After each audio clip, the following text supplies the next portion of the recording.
What's up, everyone? Welcome to another episode of Down Once More. I'm your host, Matt, and I am joined with Brad again this week. Joined by Brad again this week as a co-host. And it's the episode before Thanksgiving, so of course we are reviewing Black Friday, the Team Starkid musical. Brad, welcome. It's been a while since you've been on the pod, so Yeah, I welcome back. tell you what, I thought I had been replaced for a minute, and then you came crawling back. Let's go. I'm so happy to be here, Matt. Can't tell you how excited I am to talk about Team Starkid's Black Friday. Yes, this is only the second Team Starkid musical that has been fully reviewed on the podcast. They have, I think, 14 full-length musicals. Yeah. But before we get into it, just a few things in case you're unaware. Team Starkid is a group that was founded in 2009. Darren Criss of Glee fame and maybe Happy Ending, Tony fame last year. He started it with Brian Holden, Matt Lang, and Nick Lang in 2009 when they were all students at University of Michigan. So they wrote and put on a Harry Potter musical, which they filmed it, threw it on YouTube, and after the success of that, which obviously that's a parody of Harry Potter, they formed Starkid, which is named after one of the songs of that, which I actually have not watched a Harry Potter musical yet. And since then, they've put on a number of full productions. They always film them, put them out on YouTube so you can watch them for free. They usually do some crowdfunding via Kickstarter. They've done live tours of their VHS Christmas carols. The first, I think, 3 or 4 shows were put on when they were at Michigan. Then when they all graduated, they moved to Chicago, started putting them on at Chicago. And then they moved to LA. And so the more recent ones have been put on in LA. That's where they have their recordings. That's where they do the live shows and then put together the pro shot. The most recent one was Cinderella's Castle. That's out on YouTube now. They did a short film, Working Boys or Working Men, starring Jeff Blim, which is a spinoff of Hatchetfield, which Black Friday takes place in, which we'll talk about there. And they recently did, they call it The Guy Who Didn't Like Musicals Reprised, which is they just revisited and did a new pro shot of The Guy Who Didn't Like Musicals, which came out in 2018. And so they crowdfunded that, recorded it. That pro shot will be coming out in 2026 sometime. And then Brad, since we're talking Black Friday, I'll probably have you back on to talk to The Guy Who Didn't Like Musicals. Because one thing I discovered watching this, because I have not seen The Guy Who Doesn't Like Musicals yet, is that Black Friday takes place in Hatchetfield. It is part of Starkid's Hatchetfield universe and series, which was kicked off with The Guy Who Doesn't Like Musicals. So there are some references and returning characters and jokes that tie to The Guy Who Didn't Like Musicals that watching it, you can tell the audience loves them and goes wild for them. Not having seen those, they did nothing for me. Yep. But so that's on me though for going out of order. So shame on you. Yep, shame on me. So now I know, but I've been holding off on watching it because I know that they did the new pro shot, and so I'm like, I'm just gonna watch that, and we'll talk about it next year. What all Starkid musicals are you familiar with? Have you watched before, Brad? Honestly, it's just the Black Friday and what's the one? The Fuck You Jafar. Twisted. Yeah, it's just those two. That's it. Yeah. Now, okay. I will say, I plan to watch many, many more of these Starkid musicals for a couple different reasons. First of all, I think I love the way that they approach really familiar topics, situations, etc. I think that level of wit, satire, absurdism is really fun. But also, I've talked about it on this podcast. Matt, I've talked about it with you ad nauseum. I like listening to the music of musicals and listening to these things when I watch the production for the first time. I don't like being familiar with a soundtrack and then going to see a play once I already know all the music. So I like my first exposure to the music, to the soundtrack at the first time I see the actual play. Now, I don't know about all of you, but money is tight and musicals are expensive. Mm-hmm. And in our current society, our current setup, like access to art is pretty challenging. It's pretty limited to those with the financial means. Mm-hmm. And there's not a lot of ways for us to experience these plays if we don't have a ticket, a physical ticket to go see it in person where it's being produced. And I really love that Starkid does pro shots of all their musicals and then makes them accessible and available free on YouTube. And so that was something that struck me when I was watching Blue Friday. Was like, Blue Friday. Blue Friday. Look, That's the Black version with Friday.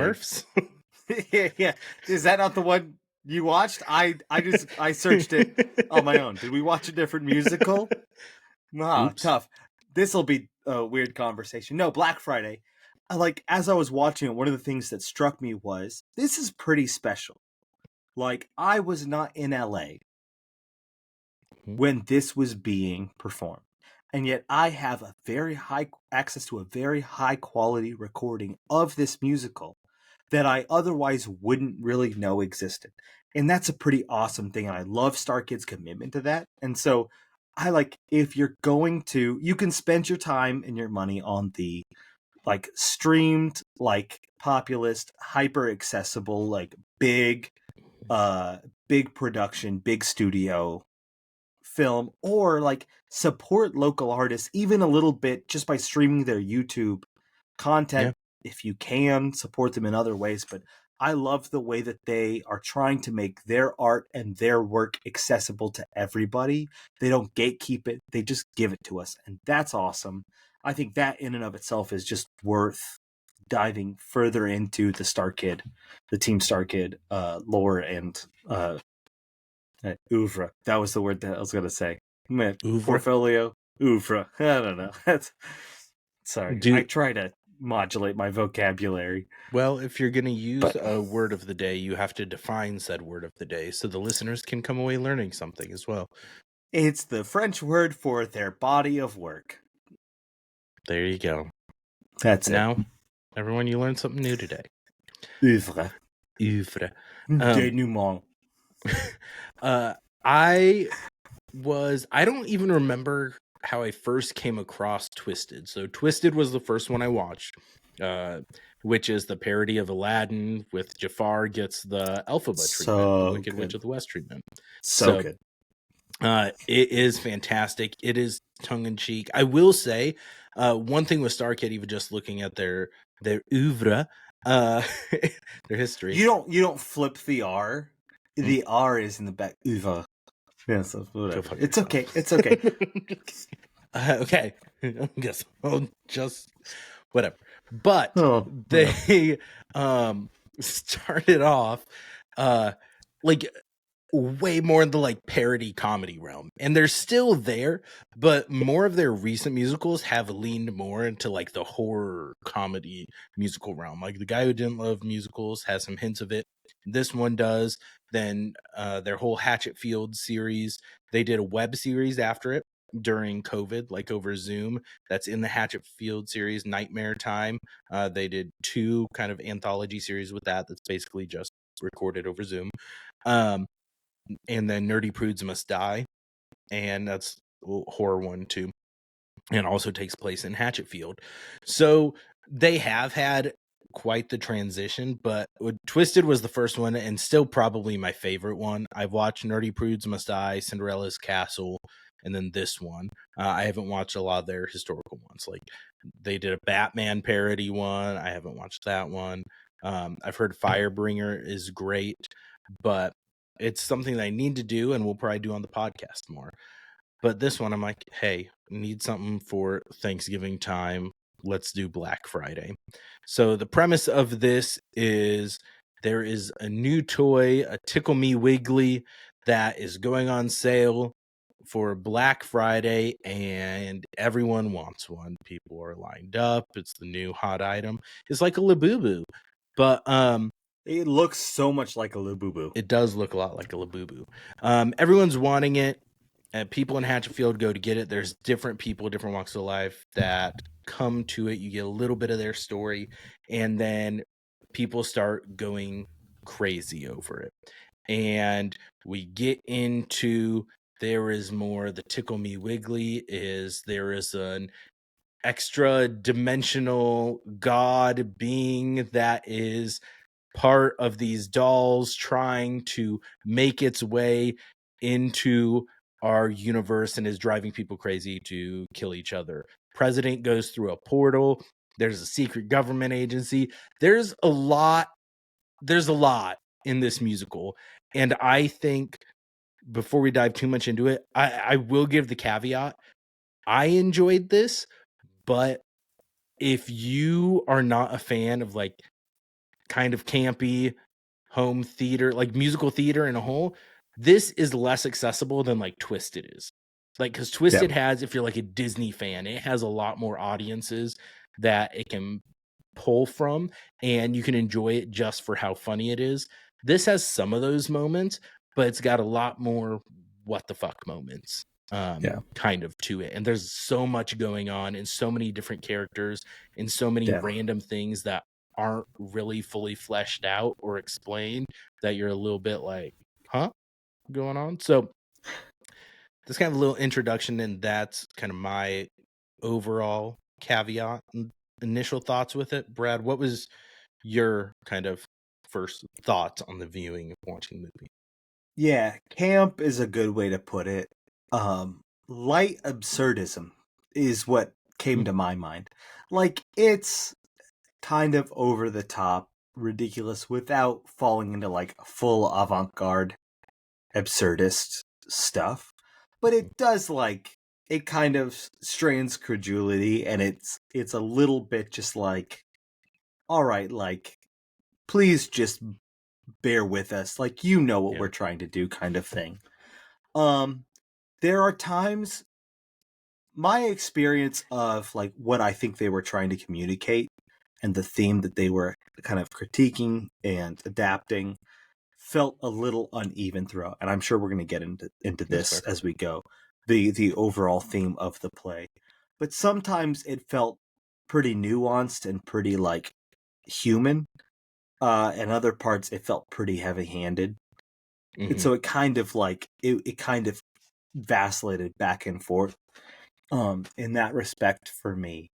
I think one of my big takeaways, and like you've mentioned, this takes place in Hatchetfield, and there's a lot of Hatchetfield lore that I just didn't have access to. So a character comes on screen a couple times and people just start cheering. And it's one of those moments where it's just like, is it the actor? Is it the character? What's going on? What don't I know? And so that can be a little distracting at times, but they do a good job of making this particular musical cohesive enough with itself to where you can follow, you can track, you can understand what they're doing in this musical without everything, all the Hatchetfield lore apart from it. And I will say, obviously, there will be spoilers for the show, so we'll be talking some spoilers.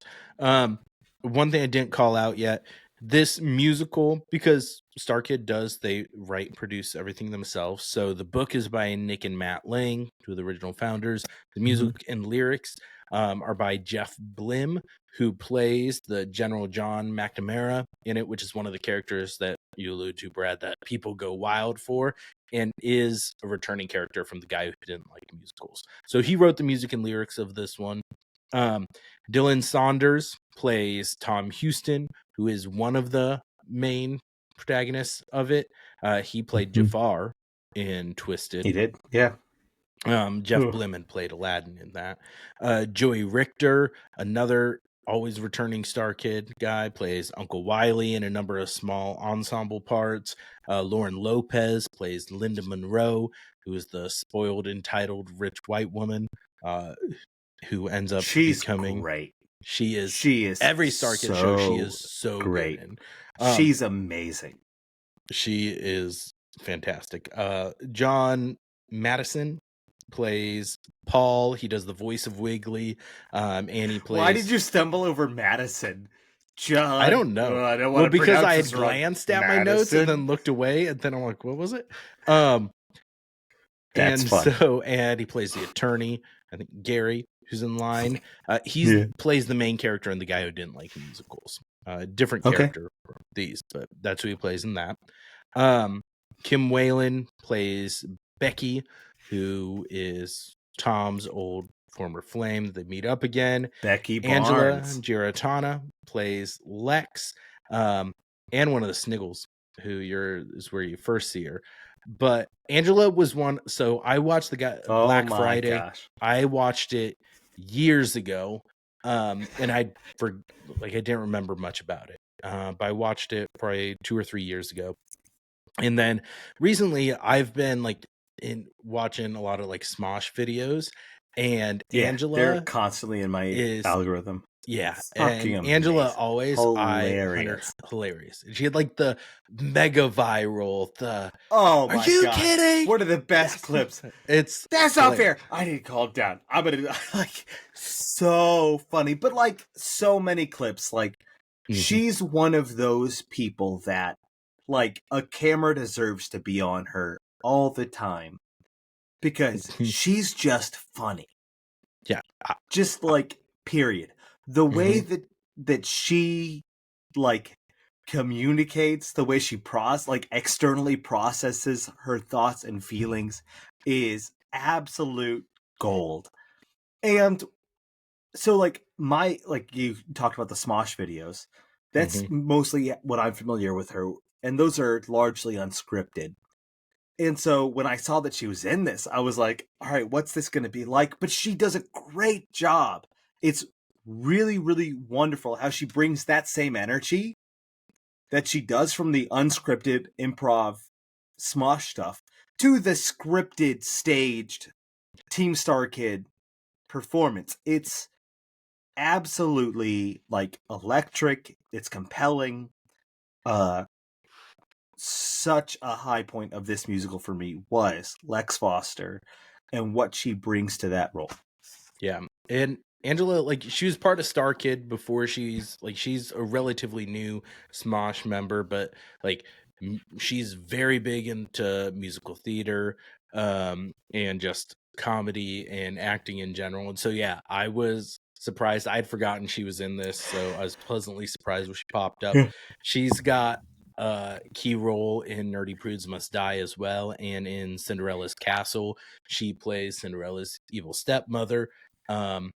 And just in that, and is a lot of fun. Some of my favorites, the Smosh Games ones, with anytime she's in it, it's hilarious. There's one where Cards Against Humanity has a storybook one where you play cards through it. You read a story and people play cards and you randomly assign them, and it's a good time. There's one where they're playing through that, and she is just slap happy, unhinged. And then with her and Chance are my favorite. Angela and Chance, Angela and Arasha for me. Angela and Arasha are so good together. Arasha should do Team Starkid's next musical. I don't know if she can sing. That'd be awesome. I don't know. But yes. And then other members got sidetracked. Robert Mannion plays Ethan, and Corey Doris, who I was first introduced to Corey Doris from playing a VHS Christmas Carol. And he plays Frank Presley, who runs the toy store. And he has some fun numbers in this as well.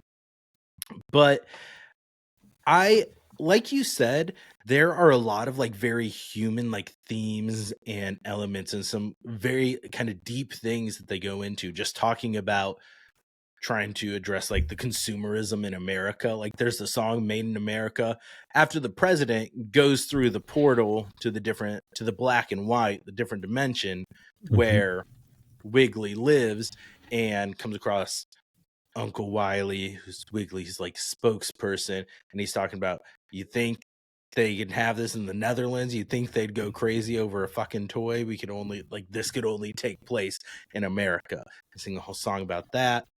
It's great. And then they're talking about like Tom, and they're talking about how him having PTSD, which PTSD plays nothing into it. I thought that was gonna go somewhere.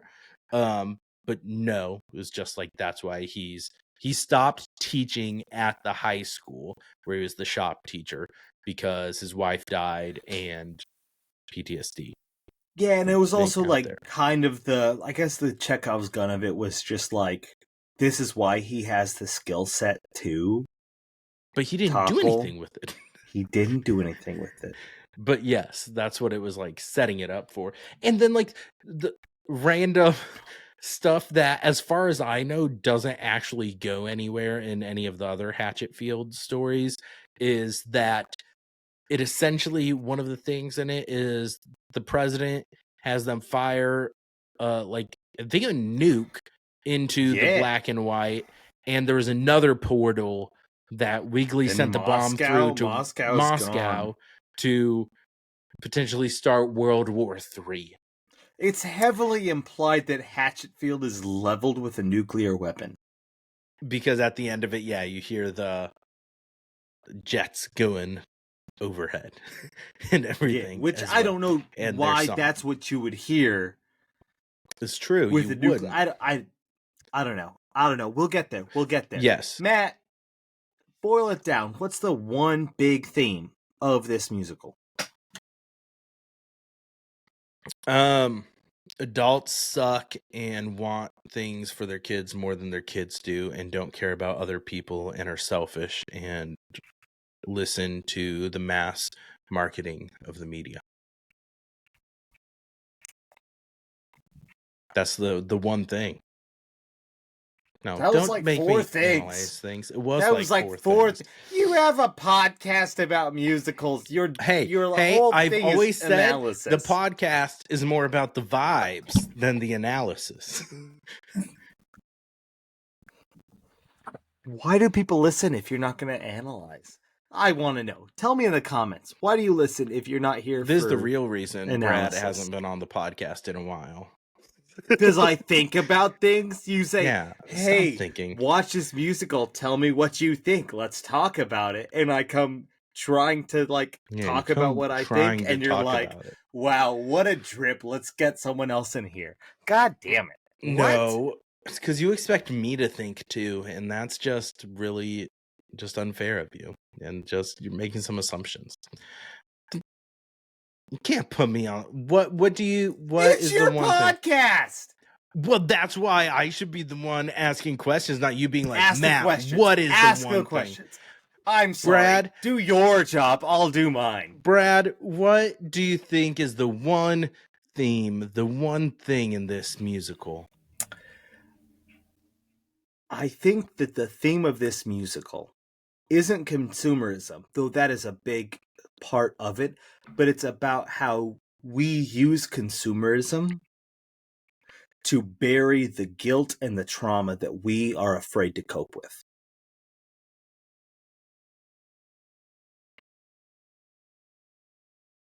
There you have it. Thank you. That's a good analysis, Brad. Don't forget to go down once more. Cut.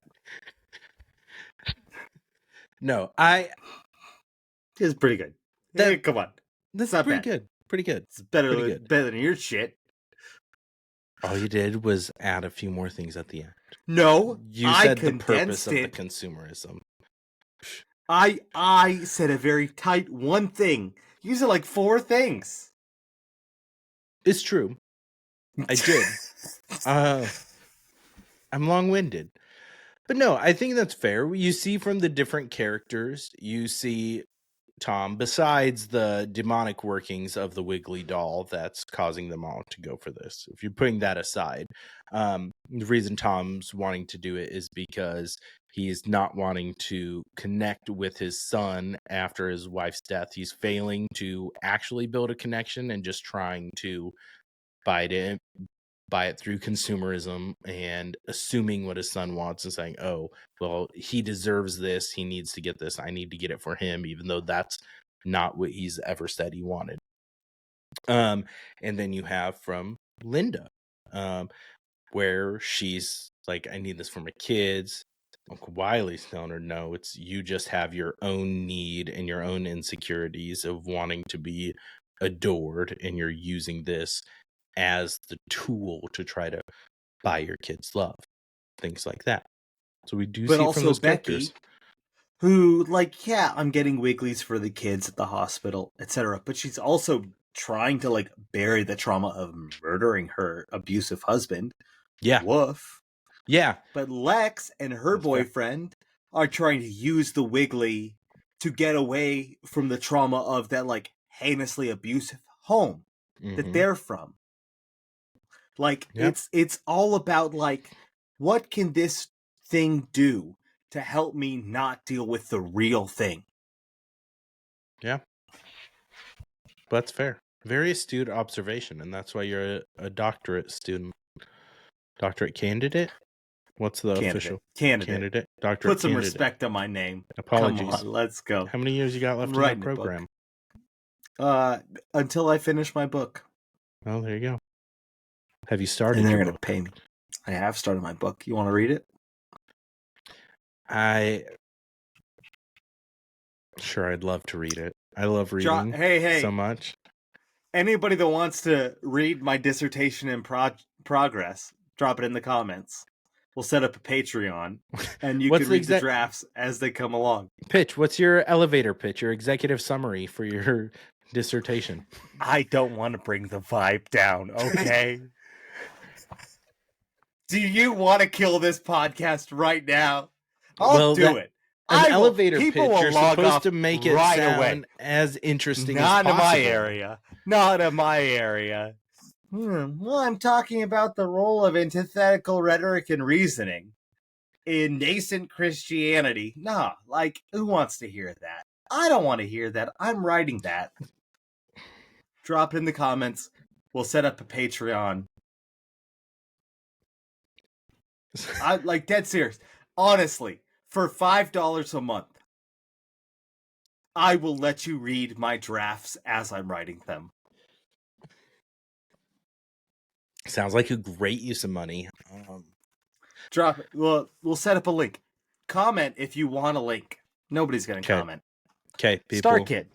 Black Friday. Let's talk about it. Comment if you want a link to Brad's dissertation. Christian contradictions. We're talking about antitheses from Paul through Augustine. You'll love Augustine. I saw Augustine. I hardly know him. We're getting sidetracked now. It's a bunny trail, but I'm going to say this because we're on it. I saw a comic that's like, oh, you're giving me something of Paul's letter to the Corinthians? I'm not a Corinthian. It's illegal to read other people's mail. Why does that apply to me? I thought that was great. That's really great. Also, my dissertation will work with Paul's letters to the Corinthians heavily. Wonderful. Hey, spoiler alert. Sign. 1st and 2nd For your Corinthians, dissertation? more than just 2 letters. Aw, shit. Details in the chat if you sign up for the Patreon. Sign up for the Patreon, Brad. We'll give you more details about. Look, you want to know about other people's mail? To the Corinthians. Bring it on. Mm-hmm. Bring it on. Mm-hmm. You're not going to like what you see. Anyways, Black Friday. Hey, Team Starkid, you can cut this if you want. No, it's all staying in. I cut nothing in these episodes. Nothing. Maybe you'll make $5 out of it. Lazy. There'll be one sicko in the comments. No, it's because I prefer podcasts that are like genuine and not just very well cultivated and produced. Like, just let her rip. That's what I want to listen to. But Black Friday, I would say all of the music in this I felt like was very well done and catchy, but it's not songs that will make the regular playlist or anything like that. No. They're ones that fit very well within the context of the show. Um, but they're not ones that are going to be earworms that are going to be stuck in my head for a long time. Okay, I usually don't like inserting these in the middle of the episode, but I'm editing and I had just said that wasn't sure there were any songs that would stick with me, be like earworms, be stuck in my head. That's a lie. We recorded this episode about a week ago. Since then, I have listened to almost nothing but this album because I watched the movie again the morning that we recorded the episode. And so then that night, the songs from this were just popping up and stuck in my head. And so I started listening to it, and so many bangers on this album the more I listen to it. Like What Tim Wants is so good. Feast or Famine is amazing. I absolutely love it. Same with I still like Made in America, Black Friday, and then If I Fail You is another amazing song. Dylan Saunders. I am a huge fan of this soundtrack. I Some of them are like seasonal, I get that, but they've definitely been thrown on my musical faves playlist. So when I want to just put musical songs on a loop, that grouping of songs is on that list. And Feast or Famine, especially, just the chorus just stuck in my head. I cannot get it out of my head. It is amazing. And so just had to include that little caveat in here as well. I like the Made in America one. Did like that one. California MIA. I liked that one too. It's I liked a good. couple of Tom's Yeah. songs. His one towards the end, I'm blanking on the name. Maybe it was If It's I not Fail You. Monsters and Men, If I Fail You. I liked Angela's song, Lexa's song, Black Friday. I thought that one was good as well. Yeah.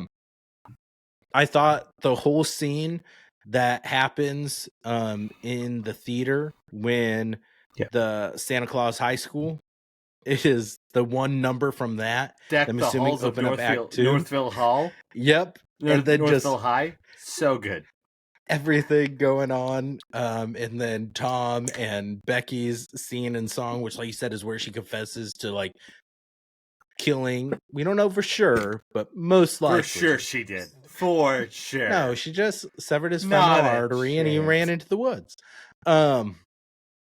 But like her just talking about, hey, I killed my abusive husband, like you said, and then they get it on in the theater, and then it cuts to like the scene from the movie.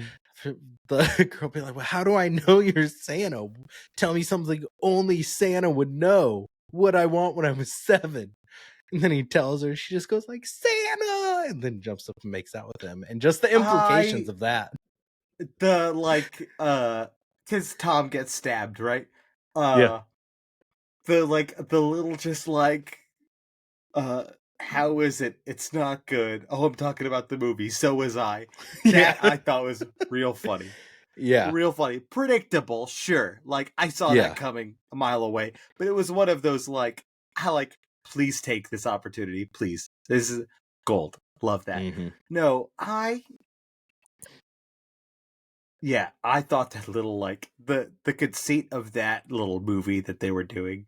It's like Santa has to go back to high school. Nobody can know it's him kind of thing. Mm-hmm. Super fun because God, how many Christmas movies like that are made every year? It was like, oh, I could see this movie being made right now. 100%. And like 100%. I'm kind of glad that they put that in the musical so that movie isn't made. Yeah. It's a satire on a trope that we all are so familiar with that was really good. Mm-hmm. But that kind of brings up one of those things that made this feel at times unwieldy was like all the things that they were pulling on. Like, yeah, they were pulling on the consumerist stuff. They were pulling on that. Did this come out after Stranger Things premiered? Because I don't know if this is like Probably. maybe they were before. Maybe it was 2019, It right? made its live debut in 2019. Stranger Things, dude. I don't know. Stranger Things would have been before that because I think it's been over 8 years since Stranger Things premiered. Now I don't know how long it took them to write this. Obviously, But Stranger like Things it, season 1 debuted in 2016. yeah, it like the black and white has very strong upside down vibes. Mm-hmm. So I think Stranger Things is part of An the influence. like inspiration there. You have one of like the president's cabinet members that's doing a unbelievably obvious Barack Obama impersonation. Like there's so many different things like here's this secret government thing and like we study aliens and here's the upside down and we got a Mm-hmm. nooch long to like it got unwieldy at times, but where the musical was most compelling to me was when it was its most human. It was Tom working through his PTSD. It's Becky trying to cope with the like I made the wrong Mm-hmm. decision in life. I'm dealing with the consequences. Am I faced with a second chance? What does this look like? It's that kind of thing. It's like the few moments Linda actually like Linda's humanity shines through is just Mm-hmm. like I don't know how to make my children love me. I'm overwhelmed. Like it's those little moments. That's when Mm-hmm. I think this musical shines. And it's when it gets overly like clumsy with these other hanging on parts that Mm-hmm. it's less I don't know, resonant with me. I think I get that. Lex and her sister is Mm-hmm. unbelievably compelling. Yeah. Right, there's the protections, there's the care, there's the we're coming from a hard home. It's like it's negatively affected my life, but I'm trying to protect you, I'm trying to save you. That relationship I think is beautiful, it's compelling. When it tries to like do too much is when it loses me a little bit. Yeah. Yeah.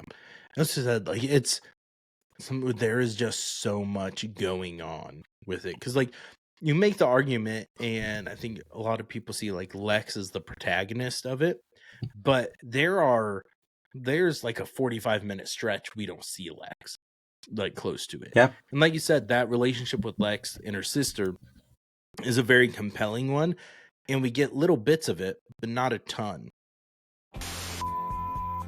All right.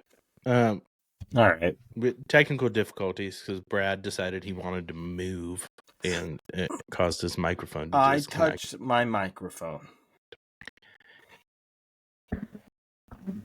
No, don't like that. It's awful. Hey, That's gonna ASMR. lose all the listeners.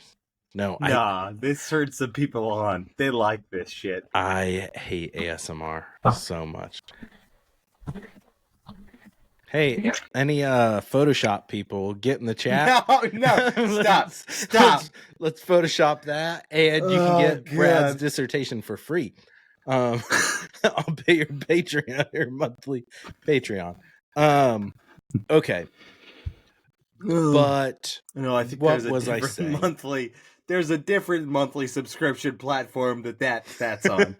The thing basically just what I was saying is because there's so much going on and it gets so a little bit bonkers at Yeah, times, it pulls away and takes away from some of those more human sure. connections and relationship Yeah, pieces. I agree. And they do like expect, not saying too much, but a lot from the audience with Hannah Lex's sister's got the whole thing. She's talking about her imaginary friend Webby, who is a the Ethan calls a space spider or something like that. This extra dimensional creature that Hannah's hearing or speaking from. They reference Webby a few times, and she's hearing things about black and white. And she'll be making comments or saying things.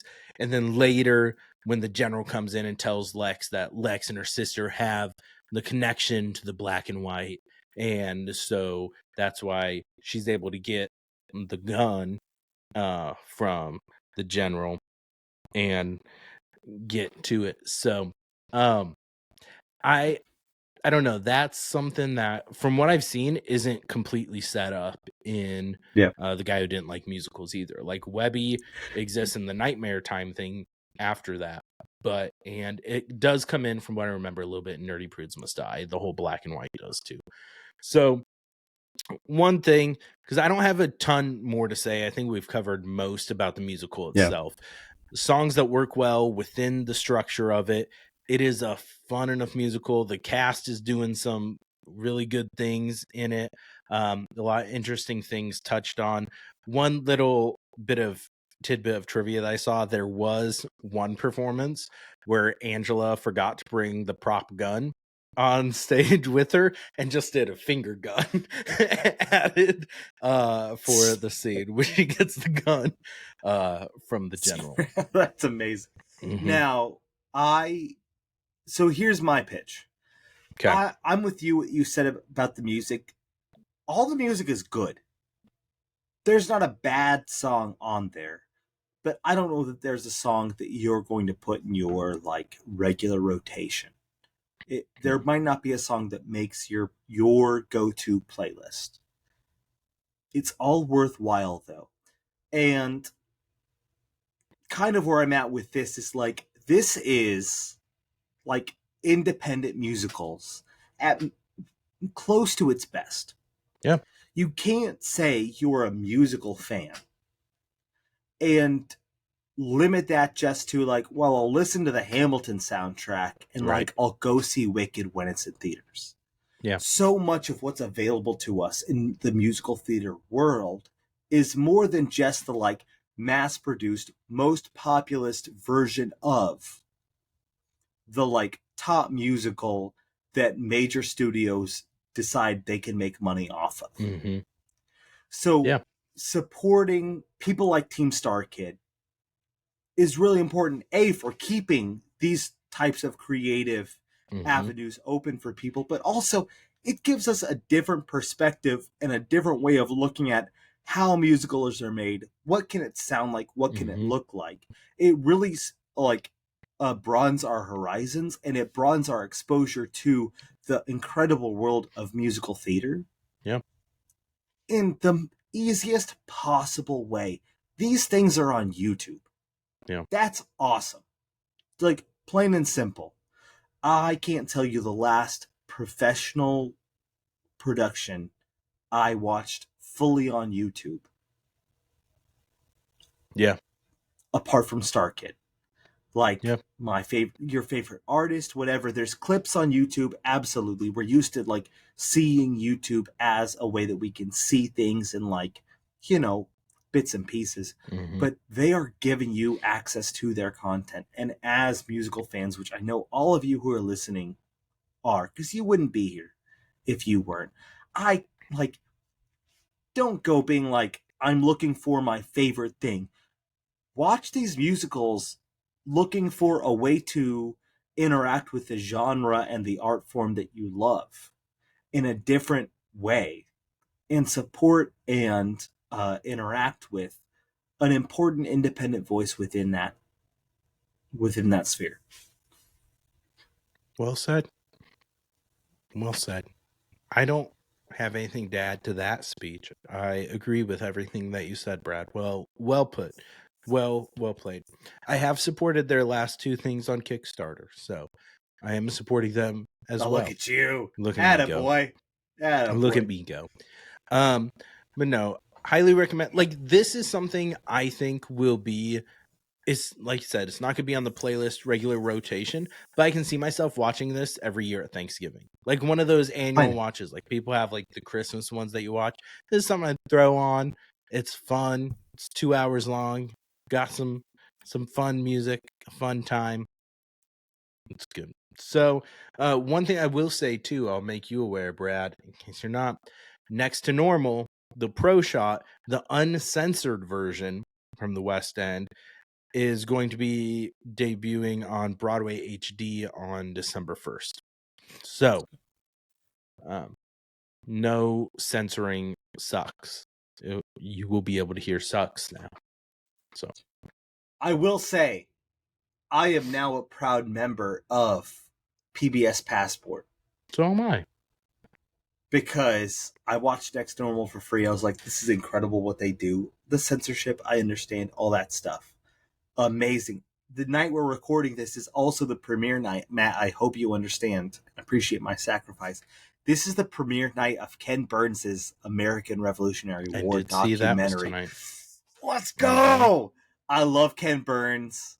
I just finished the U.S. and the Holocaust because it's taken me a long time to like emotionally prepare for that shit. Oof. This is going to be like USA, USA. I hope it's just easy. I hope he doesn't say anything negative about the founding of our nation. No, it's going to be great. PBS is a gift, but I can't wait to see the uncensored version. Next to Normal is one of the best musicals I've ever seen, and it only gets better. I'm reading right now the book The Body Keeps the Score. Mm-hmm. And so much of what that book talks about, that musical has its finger on the pulse of. I'm Nice. telling you, like, go back. First of all, go watch, find in whatever version, the Broadway stream live, whatever it is, the PBS Passport edited version, $60 a year. PBS Passport, support PBS. It's great. And if you do it online, you can select your donation gift. I got a really nice like travel mug. It's great. Anyway, support PBS. Go watch Next to Normal. Go re-listen to our episode. This musical is incredible. Yes. Absolutely incredible in terms of mental health, in terms of family dynamics, in terms of the way we process the hard shit that we go through. That musical is unbelievable, prescient, and impressive. And that West End performance is delightful. Go watch that. Go watch Starkid. Find ways to watch musicals. I think that's my biggest inspiration as I've like been doing this with you, Matt, for a while now.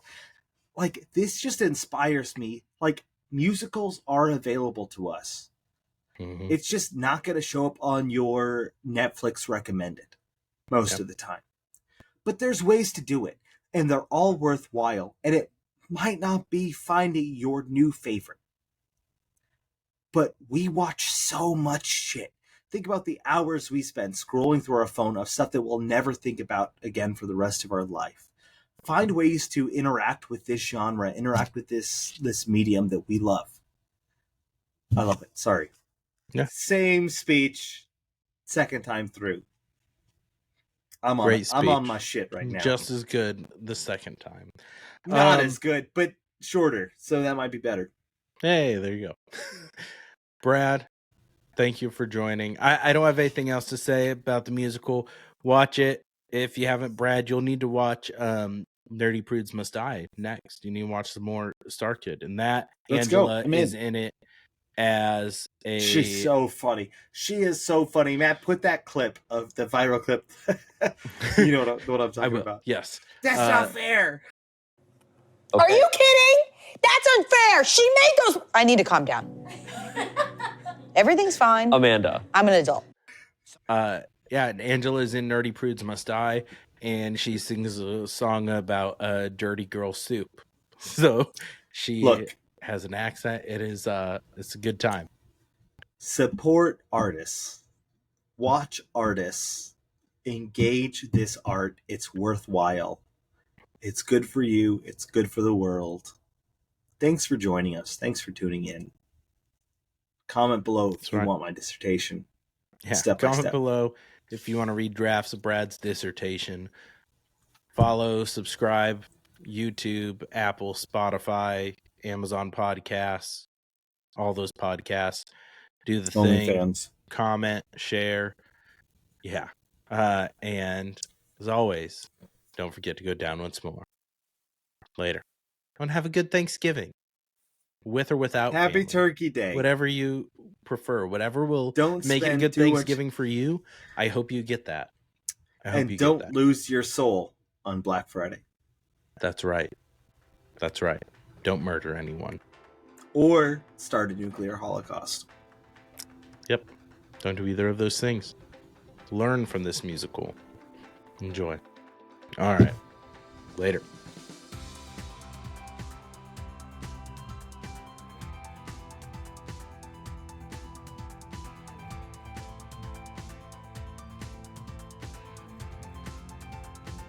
Shame.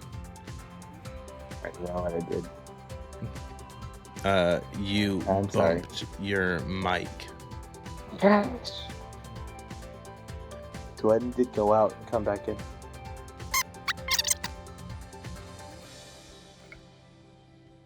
I'm sorry. Bobo the Fool here. Just